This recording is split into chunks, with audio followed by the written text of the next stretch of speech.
Canada വിസയ്ക്കായി ലക്ഷങ്ങൾ വാങ്ങിയ ശേഷം 7 പേരെ കൊച്ചി ചേരാനല്ലൂരിൽ രഹസ്യമായി തടങ്കലിൽ ഇട്ടു.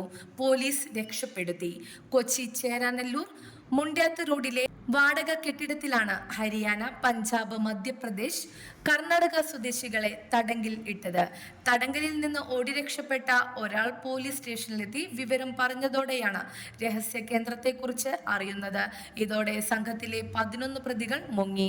ഒരാൾ പിടിയിലായി. വെസ്റ്റ് ബംഗാൾ സിലിഗുരി സ്വദേശി അബ്ദുൾ റഹീമിനെയാണ് എറണാകുളം സൗത്ത് റെയിൽവേ സ്റ്റേഷൻ വളഞ്ഞു പോലീസ് പിടികൂടിയത്. റഹീമിന്റെ പക്കൽ നിന്നും ഇരകളുടെ മൊബൈൽ ഫോൺ, പാസ്പോർട്ട്, 1 ലക്ഷം രൂപ എന്നിവ കണ്ടെടുത്തു. കാനഡയിൽ ജോലി നൽകാമെന്ന് വിശ്വസിപ്പിച്ച് 30 ലക്ഷം രൂപ വരെ പ്രതികൾ വാങ്ങിയിരുന്നു. ഇരകളായവർക്കെല്ലാം 8ാം ക്ലാസ് വിദ്യാഭ്യാസം മാത്രമാണ് ഉണ്ടായിരുന്നത്. ഇരകളുടെ മൊഴി രേഖപ്പെടുത്തിയ ശേഷം നാട്ടിലേക്ക് പറഞ്ഞയച്ചു. രക്ഷപ്പെട്ട 11 പ്രതികൾക്കായി പോലീസ് അന്വേഷണം നടത്തിവരികയാണ്. പ്രതികൾ മറ്റ് സംസ്ഥാനങ്ങളിലും ഇതര സംസ്ഥാനങ്ങളിലുമുള്ള തട്ടിപ്പുകൾ നടത്തിയതായി വിവരം ലഭിച്ചിട്ടുണ്ട്.